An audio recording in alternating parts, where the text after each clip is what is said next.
is the beginning of your end. जब नाश मनुष्य पर छाता है तो पहले विवेक मर जाता है. We're going to come back and we're going to see the end of you. मुझे लगता है कि ये न्यायोचित नहीं है. सबसे पहले तो अकॉर्डिंग टू द प्रोसीजर ये गलत है, पहली बात. दूसरी बात, कमेटी ने पहली लाइन में कहा कि ये गिल्टी है, इनको निष्कासित कर दो, और दूसरी लाइन में कह रही है कि इसकी और इंक्वायरी होनी चाहिए. वो निर्णय आप अपने हाथ में लेकर, आपके अधिकार क्षेत्र में लेकर ये आपने जो फैसला किया है वो गलत है. मैं कहती हूँ ये निर्णय जल्दबाजी में लिया गया है, पॉलिटिकली मोटिवेटेड है. उनको चुप कराने की जो कोशिश चल रही थी इतने महीनों से, क्योंकि वो अदानी का भ्रष्टाचार एक्सपोज कर रही थी. मुझे लगता है सबसे बड़ा विरोधाभास इस बात का है कि एक व्यक्ति पर आपने कुछ आरोप लगाए, लांछन लगाए, हर व्यक्ति खड़ा होकर सदन में उस पर बोल रहा था, पर उनको बोलने का और सफाई देने का मौका नहीं दिया गया. मुझे लगता है कि ये न्यायोचित नहीं है. सबसे पहले तो अकॉर्डिंग टू द प्रोसीजर ये गलत है, पहली बात. दूसरी बात, कमेटी ने पहली लाइन में कहा कि ये गिल्टी है, इनको निष्कासित कर दो, और दूसरी लाइन में कह रही है कि इसकी और इंक्वायरी होनी चाहिए.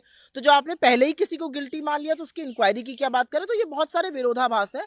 असल में भारतीय जनता पार्टी की मूल समस्या ये है कि वो सशक्त महिलाओं से घबराते हैं, और अगर अडानी की कोई बात कर ले तो सदन में आपके लिए जगह नहीं है. असलियत यह है कि अडानी और मोदी के रिश्तों पर जो सवाल उठाएगा उसके खिलाफ हर तरह की मनमानी कार्रवाई की जाएगी. आप एक या दो लोगों को डरा सकते हैं, आप पूरे हिंदुस्तान को डरा लीजिएगा. सारा हिंदुस्तान आज बात कर रहा है कि मोदी और अडानी का क्या रिश्ता है.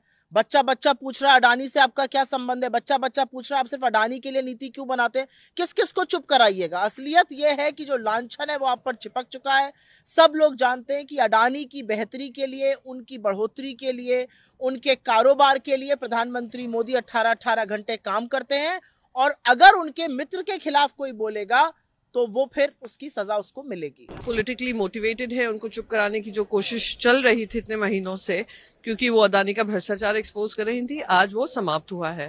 पर जो ये प्रेसिडेंट छोड़ता है देश के लिए वो बहुत ही हानिकारक है कि एक महिला चुनकर आई है, जनता के बीच से चुनकर आई है, और उनका निर्णय लेने वाली जनता ही है. हार जीत का निर्णय लेने वाली जनता ही है. वो निर्णय आप अपने हाथ में लेकर, आपके अधिकार क्षेत्र में लेकर ये आपने जो फैसला किया है वो गलत है. It's not about how I see it. I think all of us are seeing it the way it is supposed to be seen. My question, I would answer your question with another question. Has it actually been fairly conducted? I mean, we don't know, because this government has not really been very fair when it comes to women. We demand more respect as women of this country. We have all requested that Mahua must be given an opportunity to speak for herself and to say whatever she feels, because she's the most affected in this case.